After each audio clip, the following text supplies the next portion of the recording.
오늘 우리에게 주시는 말씀은 창세기 3장 14절에서 17절까지 말씀입니다. 제가 본문 말씀을 봉독해 드리겠습니다. 여호와 하나님이 뱀에게 이르시되 내가 이렇게 하였으니 내가 모든 가축과 들의 모든 짐승보다 더욱 저주를 받아 배로 다니고 살아있는 동안 흙을 먹을지니라.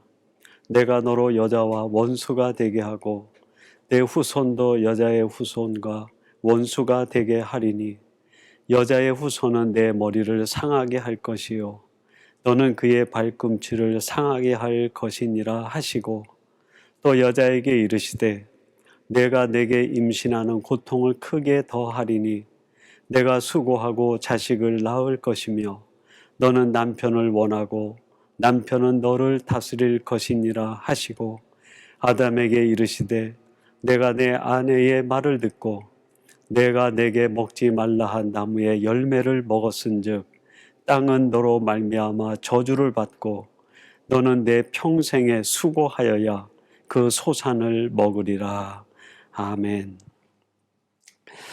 오늘 창세기 강의 말씀은 주신 말씀 창세기 3장 14절에서 17절 말씀을 갖고 이제는 뒷모습을 가꾸어야 할 때라는 제목으로 하나님의 말씀을 전하도록 하겠습니다.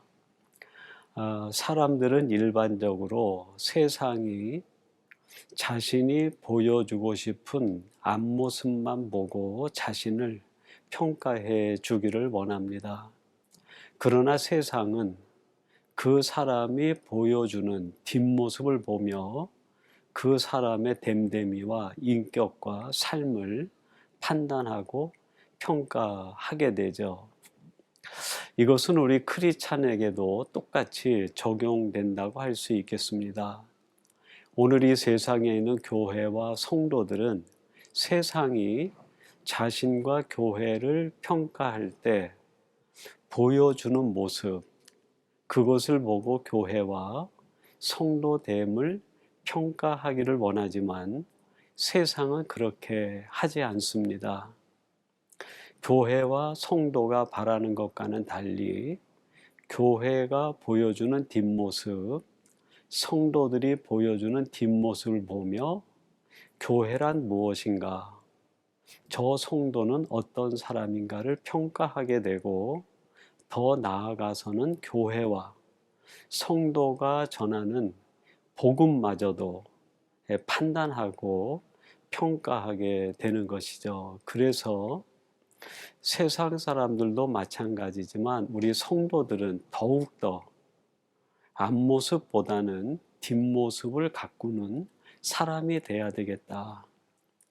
이것을 가장 극명하게 보여주는 성경 말씀이 있는데, 저는 그것이 마가복음 15장 39절 말씀이라고 생각합니다. 제가 한번 봉독해 드리겠습니다.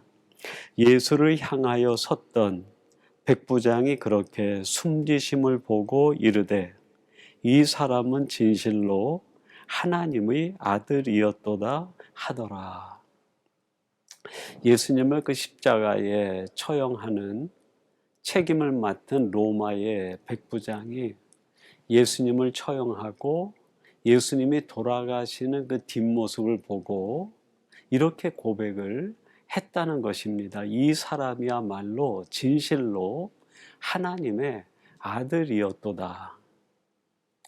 그 예수님의 뒷모습을 보며 이 로마의 백부장이 하나님은 어떤 분이신지, 예수님은 어떤 분이신지, 예수님이 오셔서 무엇을 전하고 싶었는지 그것을 느끼고 깨달았다 하는 고백이죠. 여러분, 그 시대에 신앙인으로서 자신의 앞모습을 이야기하고 전하려고 했던 많은 사람들이 있습니다. 그들이 누굴까요? 그렇습니다. 바로 유대인들의 대제사장, 또 종교 지도자들, 바리새인들, 서기관들이죠. 그들은 그 땅에 있는 많은 사람들에게 신앙인이란 이런 모습이고, 하나님을 믿는다는 것은 이런 것이고, 또 성전이란 이런 것입니다라고 수많은 이야기를 하고 사람들에게 전했습니다. 그것을 들은 사람 중에 하나가 이 로마의 백부장에 속해 있는 거 아니겠습니까? 근데 이 로마의 백부장이 마지막 고백하는 그 고백을 통해 깨달을 수 있는 게 뭘까요? 자신의 앞모습을 이야기하려고 했던 당시 유대의 종교 지도자들, 대제사장들과 서기관들과 바리새인들을 통해선 하나님을 느낄 수 없었다는 거예요. 천국을 느낄 수 없고 종교인이란 어떤 것인가를 느낄 수 없었다는 겁니다. 그들이 말하는 것이 그대로 마음에 다가오지 않았다는 것이죠. 그런데 오직 예수님, 그분의 뒷모습을 보고 하나님은 어떤 분이신지, 그분이 무엇을 전하려고 하는지, 또 예수님은 어떤 분인지를 비로소 알 수 있었다 하는 고백이죠. 여러분, 오늘 우리들은 이 세상에서 사람들에게 어떤 모습으로 비춰지고 있을까요?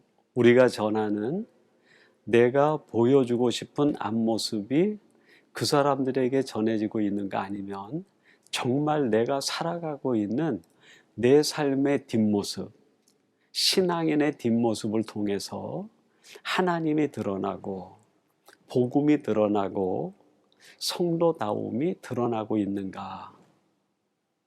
이것이 우리들의 신앙적 삶을 평가하고 판단하는 기준이 되는 것 아니겠는가 하는 생각을 해보게 됩니다.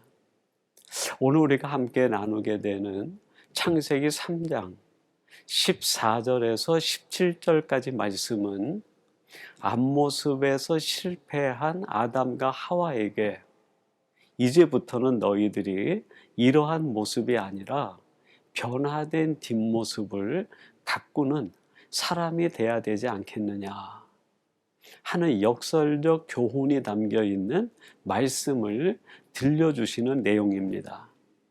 오늘 본문을 통하여 그러면 우리 신앙인들이 마땅히 가꾸어야 될 정말 중요한 그 모습, 뒷모습은 어떻게 가꾸어야 될 것인가? 우리가 어떻게 할 때 신앙인으로서의 뒷모습이 아름답게 가꾸어질 수 있겠는가? 오늘 주시는 말씀을 통하여 함께 살펴보고자 합니다. 첫째, 성도들의 뒷모습이 아름다우려면 시선을 항상 하늘에 고정해야 됩니다. 여러분, 14절 말씀 한번 주목해 보세요. 제가 봉독해 드리겠습니다. 여호와 하나님이 뱀에게 이르시되 내가 이렇게 행하였으니 내가 모든 가축들과 들의 모든 짐승보다 더욱 저주를 받아 배로 다니고 살아있는 동안 흙을 먹을지니라. 하나님께서 이 뱀에게 말씀을 주시는데, 이제 너는 이 동산에 있는 모든 동물들보다 더 저주를 받아 배로 다니라, 그렇게 이야기합니다. 여러분, 배로 땅을 기면서 다닌다는 것은 결국 하늘을 보지 못한다는 거예요. 저는 개인적으로 이 창세기 말씀을 통해서 우리 인생의 가장 큰 불행은 무엇일까 하는 생각을 해보았는데요. 그것은 하늘을 보지 못하는 것이다. 하늘을 보지 못하는 것보다 더 큰 불행, 더 큰 저주가 어디 있겠습니까? 조금 더 발전시켜서 지옥이라고 하는 것은 어떤 곳일까요? 지옥과 같은 상황, 그건 어떤 상황을 이야기할까요? 하늘을 보지 못하는 거죠. 하늘을 보지 못하게 할 때 인생은 좌절할 수밖에 없고 절망 가운데 서서히 생명이 빠져나가는 거 아닙니까? 제가 오래전에 그 남아공에 갔을 때 로벤 아일랜드라고 그 넬슨 만델라가 정치범이 돼서 수감되어 있었던 그 감옥을 한번 방문했던 일이 있습니다. 그 로벤 아일랜드에 만델라가 수감되어 있었던 그 감옥으로 들어가기 위해서는 철책과 그 울타리를 3개를 지나가야 돼요. 철조망을 지나고 높은 담장을 지나고 마지막에는 교도소로 들어가게 됩니다. 근데 그 교도소 안에도 일반 그 죄수들이 있는 곳과 만델라가 수감되어 있던 곳이 장소가 달라요. 일반 죄수들이 있는 곳은 텅 비어 있는 공간에다가 막사를 지어서 하늘을 볼 수 있게 되어 있습니다. 근데 이 넬슨 만델라가 있는 그곳은 하늘을 볼 수 있는 모든 것들이 다 차단되어 있어요. 창문이 없는 거예요. 거기에서 무려 27년 동안 수감되어 있었던 만델라를 생각하니까 세상에 지옥이 있다고 하면 바로 이곳이 아니겠는가. 하늘을 보지 못하게 만드는 거예요. 그래서 스스로 낙심하게 되고 절망하게 되고 좌절하게 해서 생명이 단축되게 만드는 거죠. 여러분, 뱀에게 하나님은 배로 다니라 라고 그에게 불행과 저주로 심판을 내리신 거예요. 하늘을 보지 못하게 한 거죠. 여러분, 우리들이 뒷모습을 아름답게 가꾸기 위해서는 이 말씀을 역설적으로 이해를 해야 돼요. 어떻게 하면 우리가 아름다운 뒷모습을 만들고 뱀과 같은 그런 인생이 아니라 사탄의 유혹에 넘어가서 지옥과 같은 인생이 아니라 천국과 같은 삶을 살 수 있는가? 그렇습니다. 시선, 우리의 눈을 들어 하늘을 바라볼 때 우리가 있는 곳이 어디든 거기에서 우리는 천국의 삶을 살 수 있고 하나님이 원하시는 아름다운 뒷모습을 가꾸는 사람으로 살아갈 수 있게 됩니다. 사도행전 7장 55절 말씀 한번 주목해 보세요. 스데반이 성령 충만하여 하늘을 우러러 주목하여 하나님의 영광과 및 예수께서 하나님 우편에 서신 것을 보고, 스데반이 그 자신을 박해하는 모든 사람들에게 둘러싸여서 마지막 그 돌에 맞아 죽을 아주 위기의 순간에 처하게 됩니다. 얼마나 절망적이고 그 상황이 얼마나 긴박했겠어요. 근데 그 순간에 스데반이 사람들 손에 들려있는 돌멩이를 보는 것이 아니라 눈을 들어 하늘을 우러러 보좌 우편에 계신 주님을 바라보는 거예요. 눈을 들어 하늘을 바라보는 이 사람, 그 스데반의 뒷모습이 성경에 나온 인물 가운데 몇 안 되는 가장 아름다운 뒷모습을 남긴 사람 아닙니까? 하늘을 바라보는 사람의 뒷모습은 어떻게 바뀔까요? 사도행전 6장 15절 말씀, 공회 중에 앉은 사람들이 다 스데반을 주목하여 보니 그 얼굴이 천사의 얼굴과 같더라. 늘 하늘을 우러러 하늘을 바라보고 하나님을 주목한 이 스데반의 얼굴이 천사의 얼굴과 같았다. 그렇게 얘기합니다. 스데반의 짧은 인생이 박해자들에 의해서 처참한 마지막을 고했지만 그렇게 떠난 스데반의 뒷모습은 성경에 남은 가장 아름다운 뒷모습을 가진 사람이 되었습니다. 이렇게 스데반이 아름다운 뒷모습을 남기는 사람이 될 수 있었던 것은 그의 시선이 언제나 하늘에 하나님께만 고정되어 있었기 때문입니다. 두 번째로 우리들이 아름다운 뒷모습을 남기기 위해서는 사랑으로 살아야 합니다. 오늘 본문 15절 말씀 한번 주목해 보세요. 내가 너로 여자와 원수가 되게 하고 내 후손도 여자의 후손과 원수가 되게 하리니 여자의 후손은 내 머리를 상하게 할 것이요 너는 그의 발꿈치를 상하게 할 것이니라 하시고, 이 뱀에게 하나님께서 저주를 내리면서 너는 여자의 후손과 원수가 될 것이다. 여자도 마찬가지로 너의 후손과 원수가 되어 서로 머리를 상하고 꼬리를 상하게 하는 끝없는 미움과 증오의 관계가 이어져 나갈 것이다 라고 말씀합니다. 여러분, 이런 삶을 살아가게 되면 그 사람이 세상에서 어떤 인생을 살든 그 뒷모습은 가장 추하고 그 뒷모습은 가장 악하고 그 뒷모습은 가장 부끄러운 수치스러운 모습을 남길 수밖에 없습니다. 그러면 어떻게 하면 아름다운 뒷모습을 남길 수 있을까요? 서로 원수가 되고 서로 미움과 증오가 가득한 이 세상에서 사랑을 품고 사랑으로 살아갈 때, 그 사랑으로 살아간 그 사람의 뒷모습이 아름답고 사랑으로 행한 그 일의 결과가 가장 아름다운 열매로 맺히게 되는 것 아니겠습니까?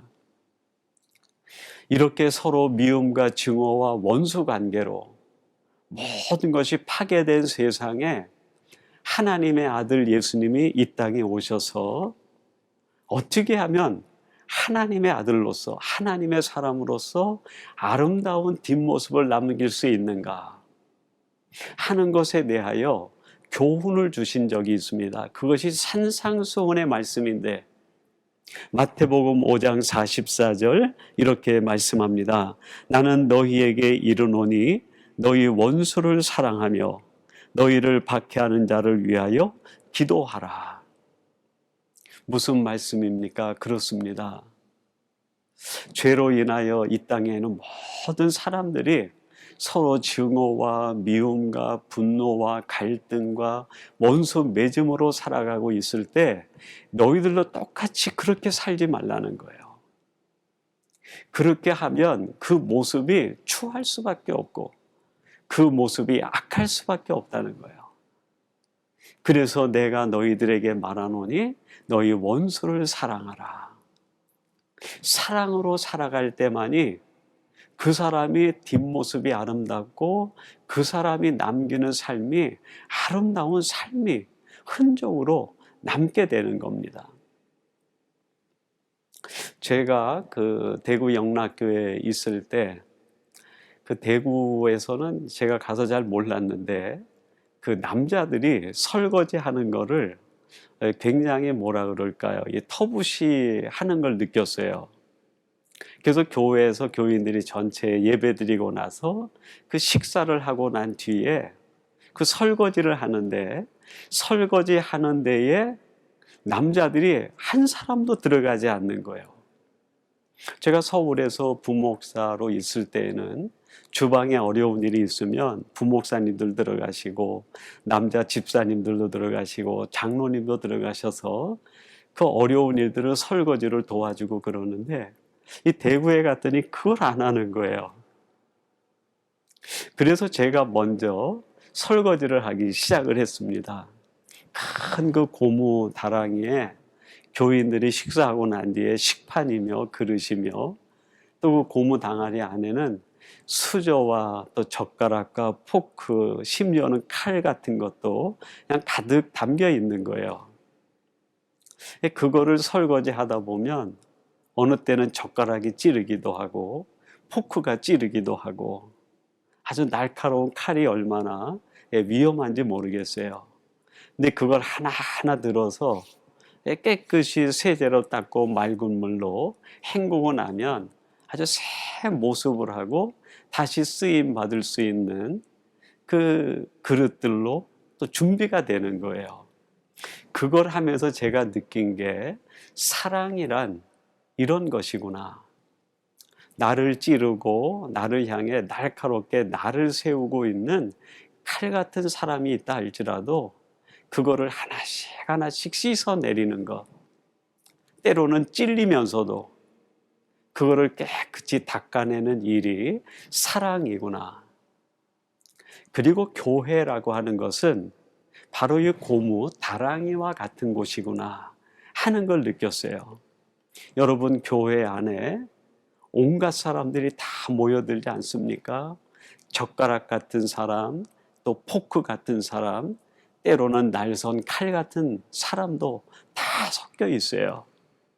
그걸 구분 짓는 것이 아니라 하나님의 은혜로 다 닦아내서 모두가 깨끗해지는 곳, 그곳이 교회가 아니겠습니까?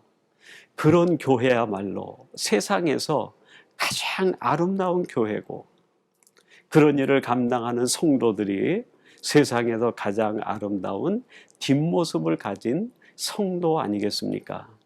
오늘 이 말씀을 함께 나누는 사랑하는 성도 여러분, 여러분들이 아름다운 뒷모습을 남기기 위해서는 사랑하며 살아가야 됩니다. 때로는 사랑하는 일로 찔릴 수도 있어요. 칼에 베일 수도 있습니다. 포크 같은 거에 날카롭게 상처를 입을 수도 있어요. 그러나 포기하지 마시고 끝까지 사랑하기를 다할 때 여러분의 삶을 통하여 아름다운 뒷모습이 만들어질 뿐 아니라 그 누군가가 사랑으로 행한 여러분의 뒷모습을 보며 하나님을 발견하고 예수님을 깨닫고 복음을 이해하고 하나님 품에 돌아오는 역사가 일어나게 될 줄로 믿습니다. 마지막 세 번째로 성도들이 아름다운 뒷모습을 남기기 위해서는 섬김으로 살아야 합니다. 오늘 본문 16절 말씀 한번 주목해 보세요.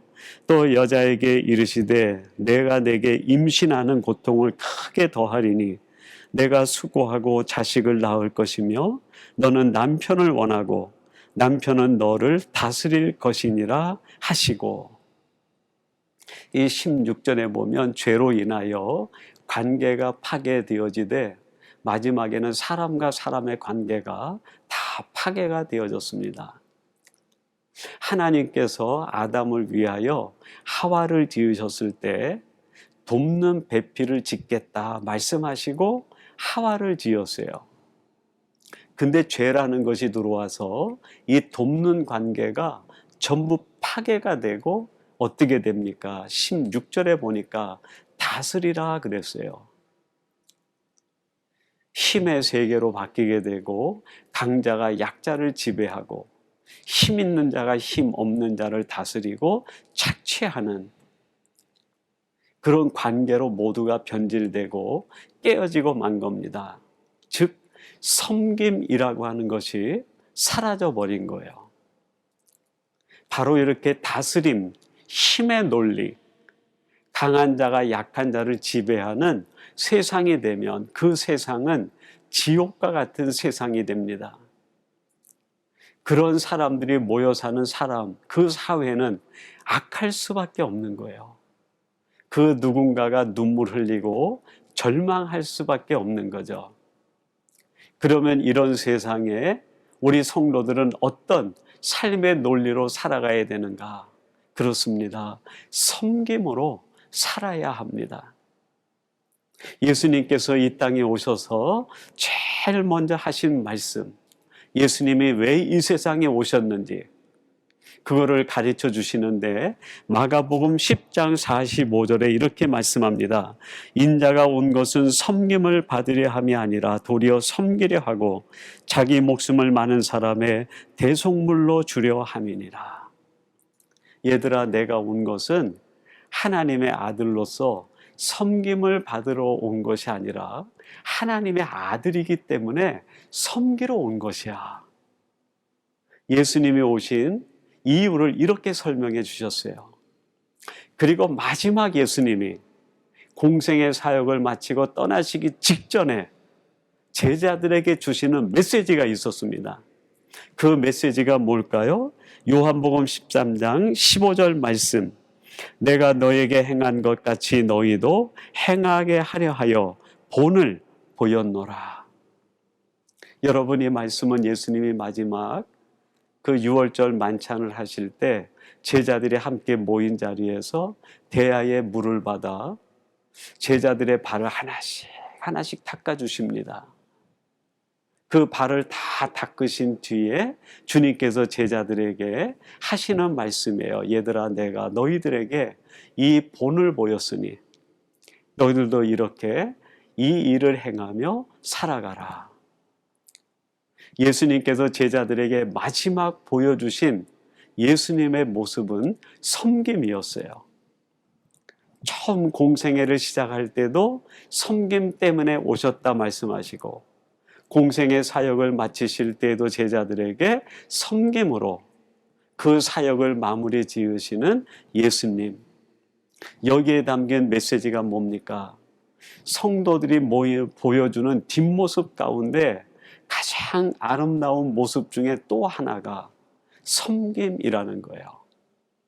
여러분이 섬김을 통하여 세상 사람들은 그 사람이 하나님의 아들이고 자녀임을 느끼게 됩니다. 이 섬김을 통하여 세상은 교회가 하나님의 교회인 걸 알게 됩니다. 이 섬김을 통해서 복음이야말로 이 세상의 논리를 깨뜨리는 하늘의 논리임을 깨닫고 복음을 받아들여 그 안에 예수님을 발견하고 구원으로 나가게 되는 것 아니겠습니까? 사랑하는 성도 여러분, 오늘 본문 말씀은 아담과 하와가 죄로 인하여 다 깨어져 버린 인간의 관계, 그리고 수치스러운 앞모습, 그것을 주 하나님께서 다 제해버리시고 이제는 새롭게 결단하여 내 인생의 뒷모습을 가꿀 때가 아니냐 하시는 말씀으로 역설적으로 주신 말씀이에요. 오늘 이 말씀을 통하여 다시 한번 우리들이 그동안 내가 살아왔던 앞모습이 아니라 하나님이 나에게 원하시는, 세상이 보고 싶어하는 크리스찬으로서의, 성도로서의 뒷모습은 어떻게 만들 수 있을까? 이걸 생각하고 오직 시선을 하늘에 두는 사람들이 되시고 사랑으로 살아감으로 가장 아름다운 뒷모습을 남기고 섬김으로 살아 여러분의 삶 자체가 복음을 전하는 전도지가 되기를 주님의 이름으로 축원합니다. 우리 같이 기도하겠습니다.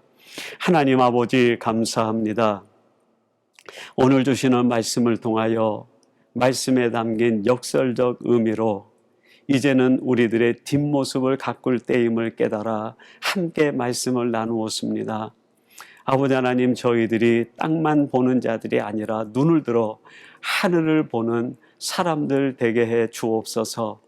오직 사랑으로 살아 우리가 있는 삶의 자리가 천국이 되게 하시고 우리가 하는 사랑의 흔적이 복음을 전하는 도구가 되게 해 주옵소서. 섬김의 삶을 살아 우리의 섬김을 통하여 세상 사람들이 하나님을 알게 하시고 복음을 알게 하시고 예수 그리스도 앞으로 인도될 수 있는 놀라운 전도의 역사가 일어나게 도와 주옵소서. 예수님의 이름으로 기도하옵나이다. 아멘.